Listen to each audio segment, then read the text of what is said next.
This podcast is brought to you by Celicopter. Tired of listings that go nowhere? Exhausted by tire kickers who waste your time? Don't sell your helicopter alone. Celicopter handles the entire process from start to finish. So, if your helicopter is sat too long waiting for a buyer, contact the team at Celicopter today for your complimentary market valuation. Call 1-855-CELICOPTER, 1-855-735-5226, or email sales@celicopter.com. Celicopter. List it, sell it, done. All right, this is the Helicopter Podcast. This is Halsey Scheider with Celicopter, and I'm super excited to be down in Southern California today at Helinet with Kathryn Purwin. Kathryn, thank you so much for having us, first off. Absolutely. It's a pleasure. It's been super fun. You know, I've been able to do a number of these podcasts and being involved in different operations. And I have to say off the bat, like just the culture, the vibe of this place is awesome. Like everyone has been so welcoming. You can tell that the pilots really enjoy being here. So it's just been awesome. So thank you so much for having us. We're happy to have you here. And yeah, it is like a big family here at Helinet. Yeah, and I'm sure like with, you know, as an operation grows, it's difficult to kind of, you know, keep that family culture vibe, but whatever you guys are doing, it seems to be working. We care about one another. I think that's one of the big things is a genuine empathy that we have for one another for the most part. And that helps a lot. Yeah, it's super important. Yeah. Not always easy to do. Nope. Especially as you get bigger. How many pilots are you guys at now? 40. We're at 40 pilots. 40 pilots. Yeah. Wow. So, I mean, that's, you know, pilots, mechanics, dispatchers. Right. I mean, you guys have so much going on here. We're 85 people strong. 85. Wow. A lot of employees here. That's crazy. So you're here at 85. Obviously, like all big companies, they start as little companies. Right. And I know your late husband, Alan, started this company, I think in 1988. 1987. 1987, right. Excuse me. Close. With West Coast Helicopters. Right.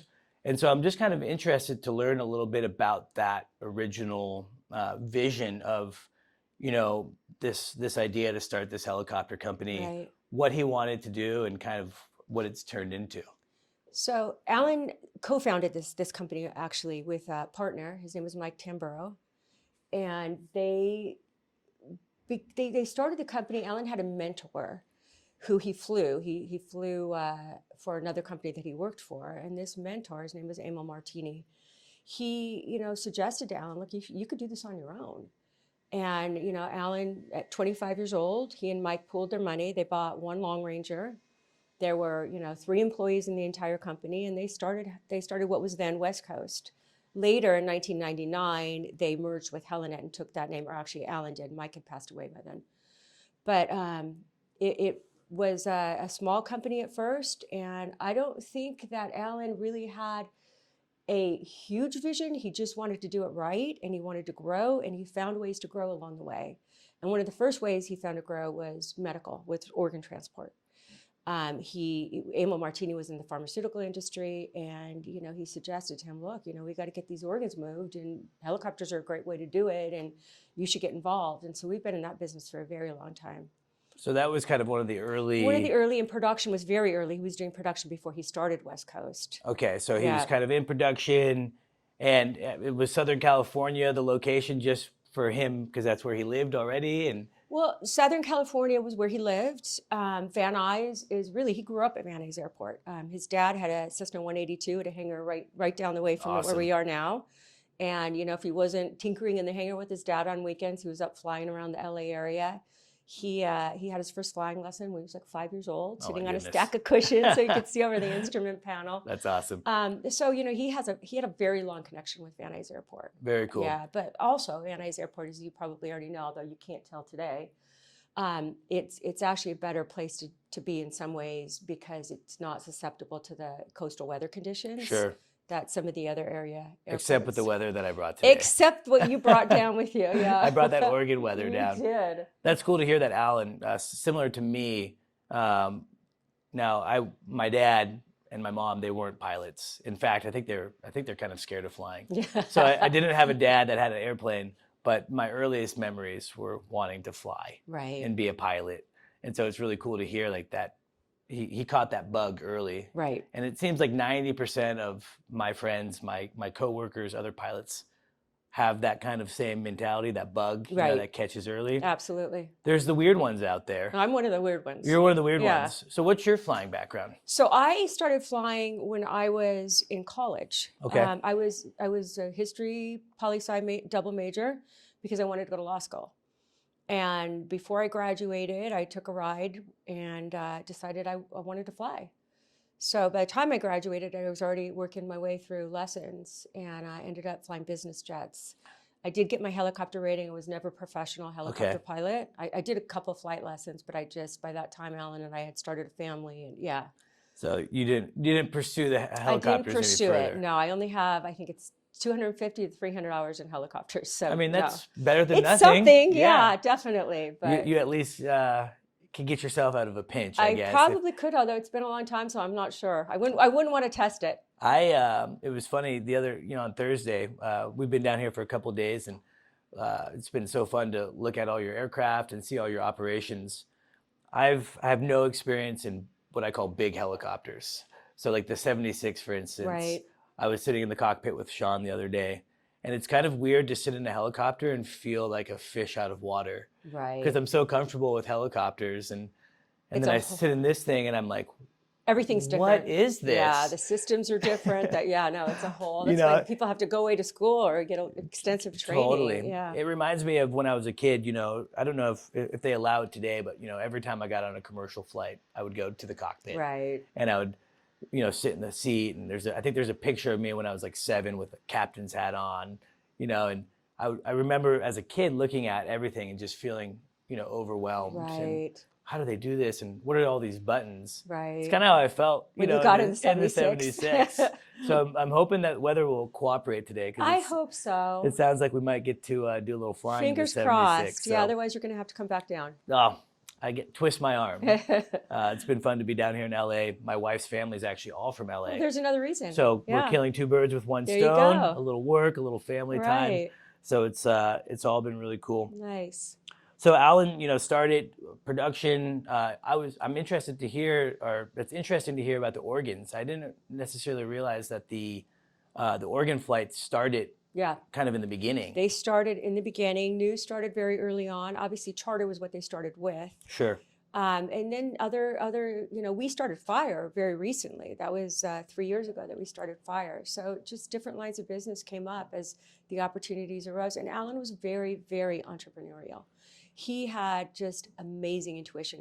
Anybody that knew him would tell you that he just sensed things and saw things before most people did. And he just jumped into industries, like organs is a good example, before people really were doing it in helicopters. Yeah, I mean, I personally thought that the organ transplant flying was kind of a newer Yeah, thing. no, I actually flew organs in business jets way back when I was That's flying. crazy. Yeah, I flew the teams. So for our listeners out there that may be either newer to the industry or not familiar with that sector of the industry, I mean, it's simply you guys have a 24-hour dispatch center here. Right. And at any moment, a hospital could call and say, hey, we have this organ from this donor. Yep. And you essentially go and pick that organ up and utilize the helicopter or an airplane Right. to transport that organ. Is that the That general is. sense? We're turnkey. So we have partnerships with Cedars-Sinai, USC, Loma Linda, UCLA, UCSD, UC Riverside, UC San Diego. I said that. And they call us. We make sure we have the car, the jet, and the helicopter or the helicopter. Depending what their needs are, we order their catering, and we just organize the whole flight Wow. from start to finish. And it could be a heart in Arizona, it could be a kidney in Bakersfield. It whatever it is. And usually when there's one aircraft going, there are more because obviously there's more than one organ. Sure. So yeah, I mean we've been doing it for a long time, and it's really amazing. Last year we flew 962 organs. Oh, wow. To That's incredible. local area hospitals. Yeah. And it's really neat, and that's something I always kind of talk about with, I would say, non-helicopter people, maybe people that are have maybe a negative perception of helicopters, or maybe just they're scared of flying in helicopters Right. or whatnot. I always try to allude to the fact of all the operations that helicopters do that help people. Right. I was able to fly air medical. for a couple of years. And, it made me feel good as a human Yeah. to know that my skill, the thing that I had worked hard to get to, was also allowing me to help other people. Absolutely. And that's one of the things that you see here when you say people, you see a high level of, participation and high morale. We really are proud here of what we do. I mean, we have flown to date over 11,000 kids for Children's Hospital Los It's Angeles. amazing. All at no cost to the hospital. It's all at no cost to the hospital or to the kids and their families. Okay, well, I didn't know that. Yeah, so that's it's amazing. donated from day one, 1999. The head of the program came into Alan and said, we need this, but if we go through, the air medical companies, they may not be available, or they may not pick up because, of insurance issues, or we need somebody that's just ours. We just need our helicopters, but we can't afford it. So at that point, Alan made the decision to provide helicopters, and we've been doing it ever since. Wow. Yeah. And that's obviously you guys are utilizing the 76. Yes, we started with an Augusta. Okay. We started with an Augusta, and it was Cape 109 KP was my Nice. birthday and my initials. Perfect. Yeah, Alan did that, not me. I was going to say, thanks, Alan. But it evolved into a Sikorsky because Judy, the head of the program, came to Alan again and said, look, we need more room because the parents would like to travel along with their Sure, kids. it's So, important. Yeah, absolutely. So he traded up to Sikorsky, and then she came back to him and said, really, if these helicopters, they're down a lot, and we'd really like to have more available. Like, can we get two? So he got them two, and from that point on, we've been providing two helicopters 24/7. That's amazing. 365, yeah. And so that's a fully staffed. Fully staffed around the clock. We Wow. do maintenance, insurance, obviously, all the things that go into operating a helicopter. We do for that program. That's really and amazing. The company takes a great deal of pride in that, as we should. I mean, that's in the air medical field, helping anyone is great, but being able to help children Absolutely. Specifically. Absolutely. And I would imagine for parents too of children that need this service, what a godsend for them. It's really kind of an angel coming down, and Absolutely. being able to provide the necessary care. Well, we're both parents, and I think that's how Alan was looking at it too. I mean, he came home and talked to me about it. It's like it was a no-brainer. Yeah. We had kids. What if something happened to our kid, right? I mean, we can all relate. Of course, yeah. No, it's amazing, and that's really cool that you guys are doing that. So you've been at the helm of Helinet now for, is it 7 years? 7 years. 7 years. 7 years in March. Yeah. Wow. So what has that been like to? I mean, I had a Part 91 R-44 single helicopter operation for a couple of years, and that was overwhelming, to say the least. I can't imagine with 85 employees, 40 pilots, multiple aircraft, multiple mission mindsets. What is that like to be top dog here? It's a lot, and it's not me. It's the team. I have an amazing leadership team, and when I stepped into this role, I knew right off the bat that I wasn't going to be able to fill Alan's shoes. He's got some extraordinary shoes to fill. Sure. I knew that I wasn't going to be able to do that on my own. I knew it would take a team, and that was my first order of business, is to start building that team. I mean, obviously we already had people in place, but we needed a bigger, better, team. And I can say with confidence today that I feel like we have one of the best aviation teams in the helicopter business. So. Yeah, I mean, you guys have an extremely reputable operation, very well known. I'm sure when you took over, there was probably some questions and things of what would happen. Right. And here you are now 7 years later, right. Thriving, growing, and doing things. So congratulations Thank to you. you. I appreciate that. And I think I like that you mentioned that it's a team effort. I think it's sometimes easy as a business owner to maybe feel like you have to wear the weight of everything. Right. And to a degree, you kind of do. Ultimately, it's on you, but yeah, I think it's. But the best leaders surround themselves with the best team. Right. And so that's really cool. And, one of the things that we've talked about in other podcasts, and we've been fortunate to have some really awesome women aviators come on our podcast, right. Specifically on the helicopter side. And from the pilot perspective, the industry is lacking with female representation. It sure is. Now, I was fortunate. My flight instructor, actually, for at least my private, Lisa, female, awesome, loved flying with her, one of the best instructors I ever had. Bet. Some of the best students I've ever had were female students. Right. And I would love for this industry to open up more As to would I. females, because I think that men and women, different mindsets sometimes, Mhm. and I think that a female mindset within aviation is actually a really positive Absolutely. mindset. What is it? Has it been hard? I mean, specifically, pilot pool is small, but women business owners of aviation operations has to be a much smaller pool. It is. It's a business, an industry that is represented by 25% or less female is considered male dominated. Aviation, professional pilots are, I think, 6% of the aviation pool. 6%. Wow. That's far below that benchmark. It's crazy. It's crazy to me because the number wasn't that much lower when I started flying a long time ago. So, and obviously women leaders in aviation are even lower. Only Sure. 3% of CEOs are Wow. female in aviation, including, across the board, big airlines, everything. That's wild.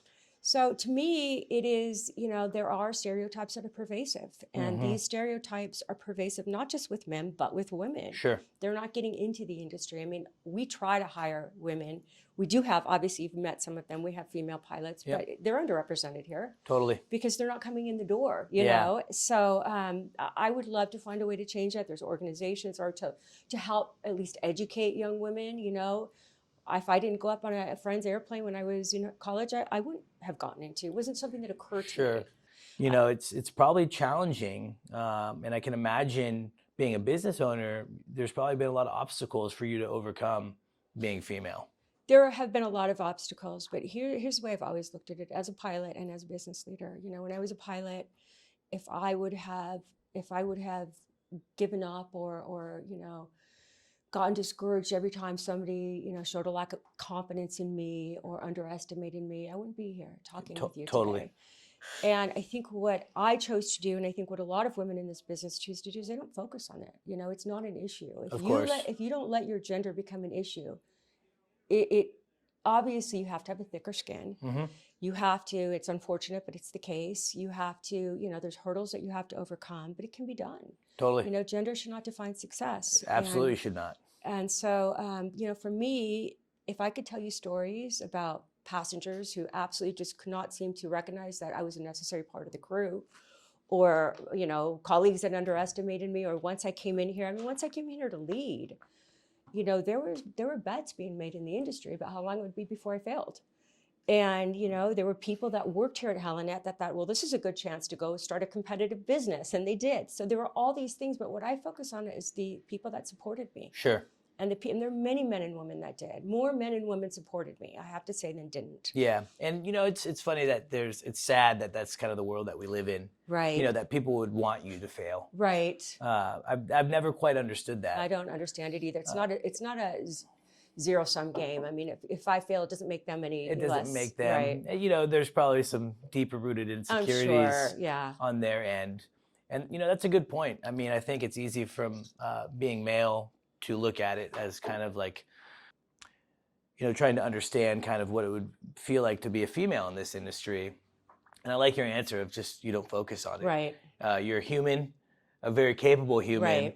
Right. Very smart, intelligent human that has a great team, right? And you've been able to continue to thrive. Absolutely. That's awesome. And I think business owners, specifically aviation business owners like you, are hopefully inspiring a new generation of women that want to get into it. I hope so. Hopefully, there's we do have a percentage of female listeners like the industry. I'm sure it's a little bit smaller, right? But, I'm sure being able to hear from someone like you and see what you're doing on this grand scale is probably super motivating and probably really exciting and giving hopefully women and young women specifically this idea that they can do this, right, and they should do this. We need more women in this industry. We definitely do. Absolutely. And I mean, I can't tell you how many companies I've worked at where there's 70 pilots and they're all male. Mm-hmm. And again, it's not necessarily that the company was going out of their way not to hire women. No. There was just not women applying. Absolutely. Or feeling comfortable to come in, whatever the case be. So To our female listeners out there, and hopefully we have a nice little percentage growing. What would be your biggest advice to someone that wants to be a pilot? Someone, a female that maybe wants to be a pilot, but also maybe a business owner within this industry. There's no reason that they shouldn't. There's no reason that they shouldn't. I mean, the reality is they may have to work a little harder. Sure. You know, that's just the way it is. They may need to grow a thick skin. Unfortunately, that's the reality right now. But build a support group. I mean, to me, I have surrounded myself when I was a pilot and now as a business leader with people that believe in me and people Totally. who support me and lift me up. So, you know, you have to focus on those people in your lives and let the naysayers just, you know, don't let them be a distraction. Yeah. They're irrelevant. Let it be a motivation. And let it be a motivation, and it has been for me. That's what I kind of like to do. It's like, you know, Absolutely. if someone thinks that I can't do it, it kind of makes me want to do it even more. 100%. You know, I guess it's kind of that human nature. Uh-huh. Well, I think it's super cool, and I think it's awesome for our industry, and I really hope as time goes on that we can somehow entice women to be more interested in flying helicopters, flying airplanes. I hope so too. I've been lucky in my sales business. Some of my clients, some of my favorite clients are women business owners within the aviation field, and they're badass. They're killing it. Yeah, I know some badass female and aviators they're too. totally doing it right. Right. And I think that the more women that we can get, specifically leading companies, it will hopefully allow and excite more females to join. I think so. I think every time somebody, you know, makes it to the top or near the top in aviation or is successful on any level in aviation, they're opening doors. Totally. For Now, women. in the industry, you did mention that there's a very small percentage of other women business owners. Do you connect with any of the other aviation specific owners that are female? I don't have a lot of female aviation leader friends, but I have a lot of badass aviator friends that are female. You know, I have one, she's been my friend since we were both in our very early 20s, and she was one of the first combat ready women to fly F-16s. Wow.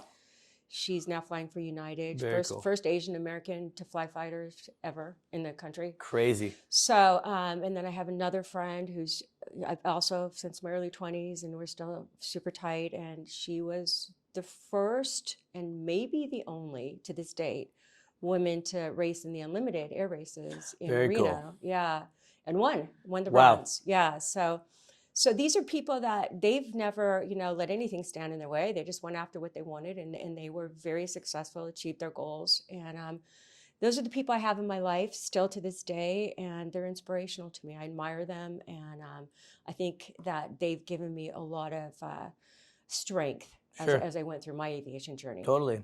Yeah, it's good to have your core group. It is, yes.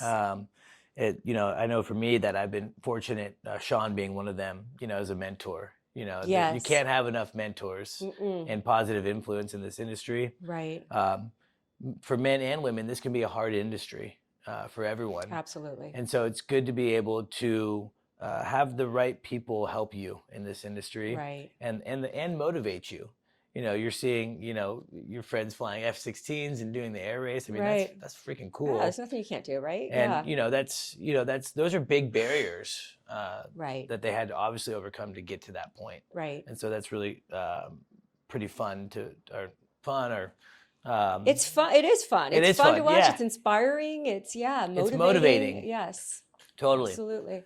So transitioning a little bit, I'm a business owner. Mhm. Sometimes I don't know if I'm the best business owner. I try to show up every single day. But as you know, owning a business is hard. It's stressful. There's so much going on. Right. What kind of advice would you give anyone that's looking into getting into business for themselves, whether it's aviation or just another field? Yeah. Obviously, you've been doing this now very successfully for a long time. What is something that you would tell someone like me of you know, your best advice of being a good business owner and a leader? I would say, as far as being a leader, if you can't be empathetic, you shouldn't be leading. I really feel like you have to have a genuine connection with your team. Sure. And whether that team's 2 people or 100 people, I think that you have to be able to connect with them and understand what they're going through, like you just said, aviation is a tough business. And as an aviator myself, I'm able to have that empathy. You know, I've lived it. So Yeah. I think that's really important as a leader. It's what we already talked about. Build your team. Yeah. Build your team and trust your team. I mean, we have a 9:30 operation meeting every morning. We've had it for years.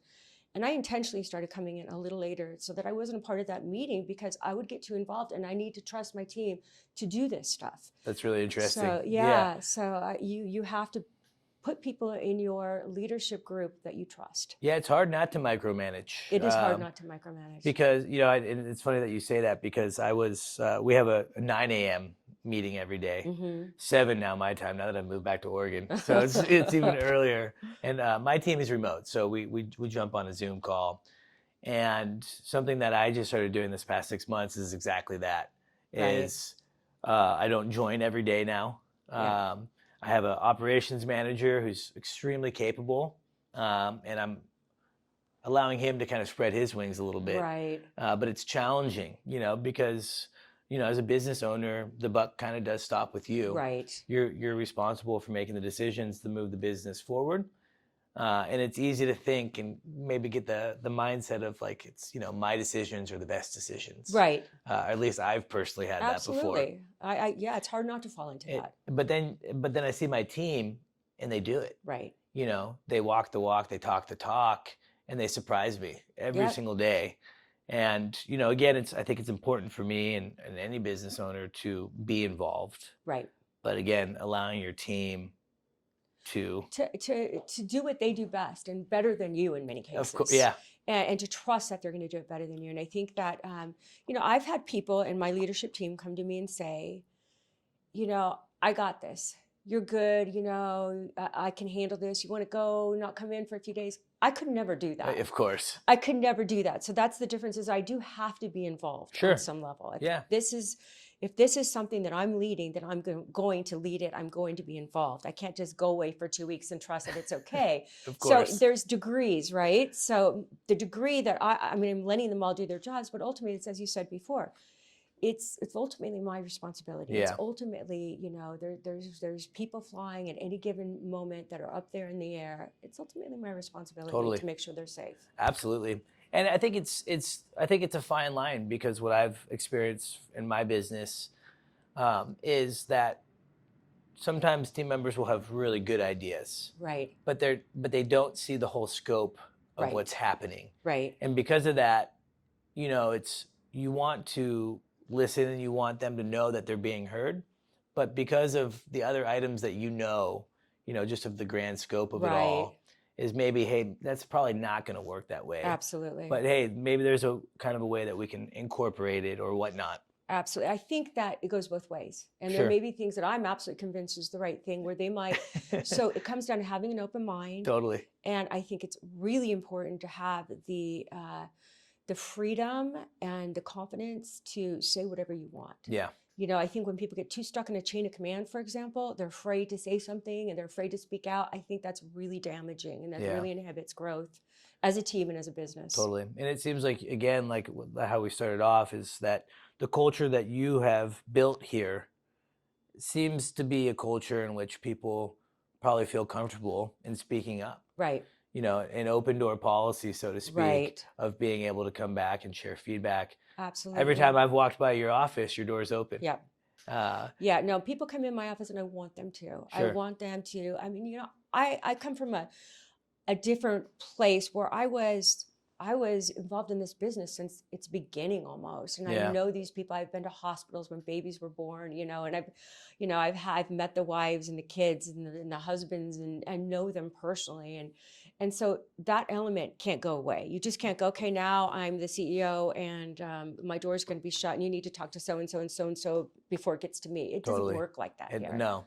And it's hard because as a business owner, you always have so much going on. I personally do. And I have a small business. It's a teeny business compared to this. And I feel overwhelmed. And so sometimes when my guys are bombarding me, I can feel like it's easier to give them a cold shoulder, right? Yeah. But I've had to check myself and really realize if I'm starting to feel that way to, hey guys, I want to hear it. I want to be there. I want to be that support for you. And, I think that's part of learning how to do things. Absolutely. And it seems like you guys have mastered it. I'm going to come hang out here more and just absorb as much as I can. You can hang out as much as you want, but I think you'll find we haven't mastered it yet. It's always a work in progress. And that's probably another key point, is Right. to know that you're not perfect. Right. To know that things could always be a little bit better. Systems and procedures could get better, but you're always building towards that. Right. And knowing that you'll never be there. Right. Never. Absolutely. It's never going to be perfect. Yeah. One of the things that I try to tell myself every day is like, I need to show up. Like I need to show up. I need to be my best self. Yes. Not only in business, but just in life. You know, I have to be a good husband. Absolutely. I have to be a good family member. I have to be a good person in my community. It takes a lot of time and energy, and I'm not always great at it. And I try to find things that motivate me to kind of show up. Right. What are some things that motivate you to show up every day and kick butt like you're doing? I mean, what motivates me now is my passion for this company and this team. I mean, you know, motivation is a fluid thing. What motivated me when I was young is different from what motivates me now. But what motivates me now is Helinet. You know, I'm motivated by making sure this company stays successful, that making sure 85 families continue to, you know, have a job. Totally. That's very motivating to me. I love this company. I love our missions, and I love our team. So, yeah, I mean, it's motivating and probably slightly scary at times. no, You know, it can be very scary. 85 salaries, benefits. Extremely scary. You know, and that's certainly would get me up out of bed for sure. Keeps me up at night a lot. I mean, there's definitely, you know, if you're a leader in aviation, I think there's a lot to keep you up at night. Yeah, you have to get kind of good at not sleeping. Exactly. And still showing up. Absolutely. It's not easy to do, but I think the reward of that is sustaining and growing and seeing it all happen still. Right. You know, it's, for me, I look at some of the sleepless nights, but I look at the reward that, you know, for me, I'm not quite 85 people, but I'm helping provide a better life for the guys that work for me. 100%. And that's such a fulfillment for me personally, of knowing that this little crazy idea that I had has enabled my friends, because they were just all friends of mine, you know, the helicopter industry, to be successful. I think it's something you should be very proud of. It's super cool. Yeah. It's super fun, but yeah, it gets certainly a little stressful at times, as you know. Well, speaking back to Helinet, and you know, Alan started off with a single helicopter, production work, organ work.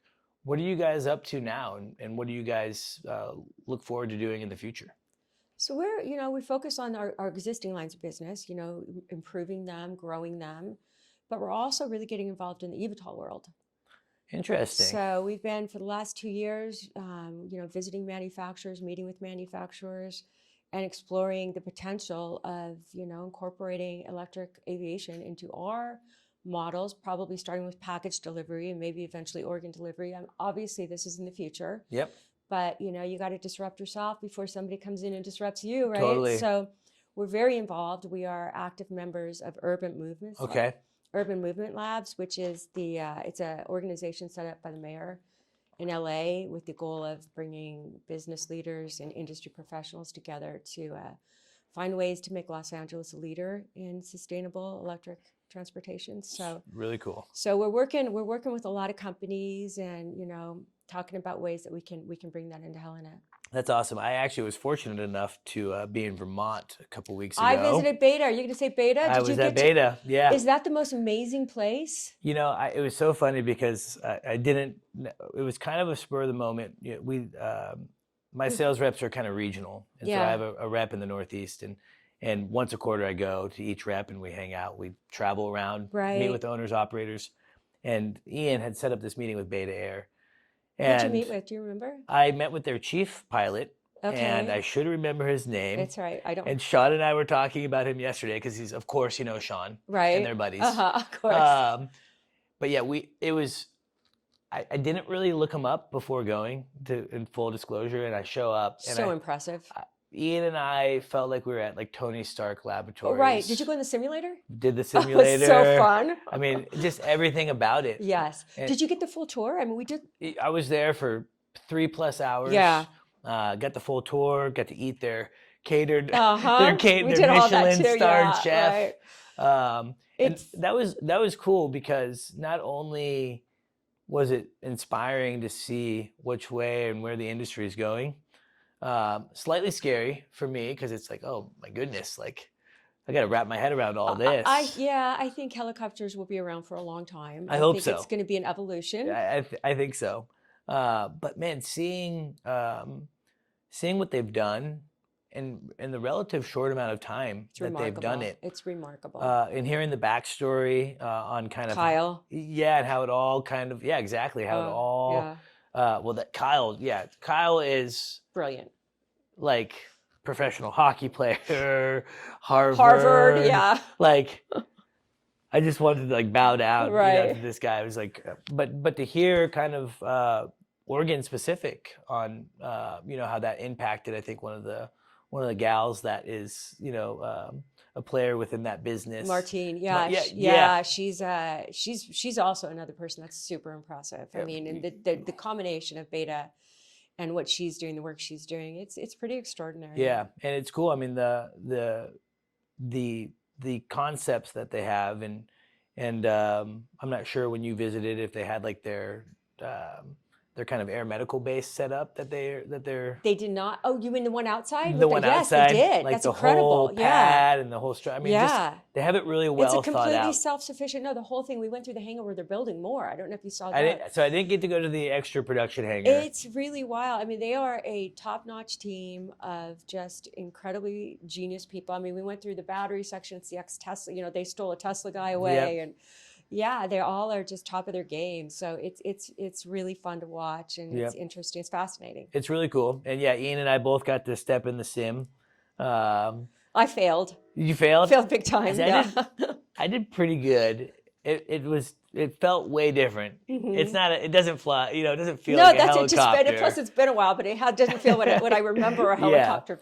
Feeling like. But that's cool, and that's interesting. I didn't realize that you guys were also kind of looking at that space, and it makes sense, right? Because they're when we were there, they're talking a lot about package delivery, right? Organ delivery. Yeah, they're working with UPS. UPS is a contract that they've secured, and but yeah, I mean that if you work there, you get flight training, and they're all learning to fly. I asked the question, well, how many people are taking advantage of this? He said, I think everyone except one person. Yeah. That's one of the. They have, I think, 15 CFIs on staff. They have a whole flight school down there. It's crazy, and they're nice aircraft, and they're beautiful. There's so many toys in that hangar. Yeah, I'm doing my commercial add-on right now, and I'm going to a reputable school, right? But they're flight school airplanes. Just get a job at Beta for a couple of years. Yeah. So it's like the helicopter or the airplanes and helicopters up at Beta that they're getting to learn Amazing. in. Like beautiful. I know. I couldn't believe it, and I had no idea. I walk in there, I'm like, well, I see like you have that cool like Avatar machine in the back, their eVTOL. What are all these other aircraft for? Oh, those are for the employees to learn. And I was like, that's amazing. It's pretty amazing. I did get a kick out of the DHL A-Star that you guys have. I've never seen that. What is that? That's literally package delivery. It's package delivery, 4 days a week. We pick up at LAX and drop in downtown. Yeah. Really? Yeah. Just gets them their packages earlier. Yeah. That's so cool. Yeah. Yeah. I've been in the business for a long time, but I've never seen a DHL A-Star. Yeah. We have extra doors for that. So if we're flying somebody around, we can take the DHL door off. That makes sense. Kind of a multi-purpose right, aircraft. Exactly. We don't often use it for anything else, but. So, exciting things in the future. You guys are currently operate at least two, what I'm seeing, 2 E&G ships, a third one as a backup. So yes, 3. We're contractually obligated to provide 3 to ABC. Okay. Right, yeah. So that's a very busy operation. Right, yep. Obviously, LA, big news market. Yeah, and ABC is the biggest in the market, so it's a lot of flying. Yeah, that's cool. And our photographer got to go up yesterday, actually. Oh, good. And kind of experience the. Oh, that's great. Was Rob on board or Marcel? It was, I think Dan is the pilot, okay, right? As far as, was there another photographer on board? And there was a photographer, okay. and I want to say his name was Chad? Oh, Chad, yeah. Yeah, absolutely. So, well, they're all good. I sometimes try to be good at names, yeah. but I've met so many people We this have a last lot of few people days. here, yeah. Yeah, no, the E&G mission's cool. I flew E&G in San Antonio, and that was it got easier, but at first it was kind of overwhelming. It's crazy. I can't imagine flying E&G in LA. It almost seems borderline terrifying to me. It is probably the hardest mission we have. I mean, you're in the air. Let's say you're covering a car chase. You got LAPD helicopters in the air. You got other news helicopters in the air. You're talking to your camera operator. You're talking to the station. You're talking to the traffic around you. It's just, you have to. I always said when I was flying helicopters for the short time that was something that I could never do. In this area, would be and you have to know the challenging. airspace really well. Yeah. Yes. And Sean was telling me it's not. I mean, I think Dan, who was flying Kirsten yesterday, I mean, he has a really impressive background. He has a super impressive background. That guy. I mean, we have a lot of former law enforcement pilots, and that's cool. Yeah, and a lot of them have flown in this area, and nothing phases them. Yeah, Sean was telling me, the news can say, "Hey, go to 11th and this street." Exactly. They can go right there. Yeah, I mean, it's one of the big things when we hire into E&G is like, how long have you flown in the LA basin? Sure. I mean, it's tough to train that. I almost feel like it would have to be kind of a mandatory absolutely, because the prerequisite. pressure is there too. You don't want people to feel any more pressure than they have to. Totally. Right. So. And one of the things before we finish up, I'm interested to hear kind of about the firefighting. So you said that's a newer mission for y'all? It's a newer mission. We brought it on 3 years ago, and it's worked out well. We partner with a company called Brown Helicopters. Very familiar. So Karen Brown and I have become very good friends since we started the relationship. But it's great. They provide the helicopters. We take care of all the operations. And last year we logged 600 hours with CAL FIRE and U.S. Forest Service. That's awesome. In California and the Western United States, we're busy. Yeah. Yeah, I mean, and it's again talk about helicopters doing good things. Yes, absolutely. It's an amazing tool for firefighting. Absolutely. And it seems like whatever's happening this last few years, I mean, it seems like everything's on fire. Everything's all on fire, the time. Unfortunately, yeah. It used to be you had a short fire season. It feels like fire season just keeps growing and growing. Getting longer and longer. It's very tragic, but it's nice to be on the side that's helping to combat that. Yeah, it's awesome. Up in Oregon, where I'm at, Central Oregon, beautiful, love it.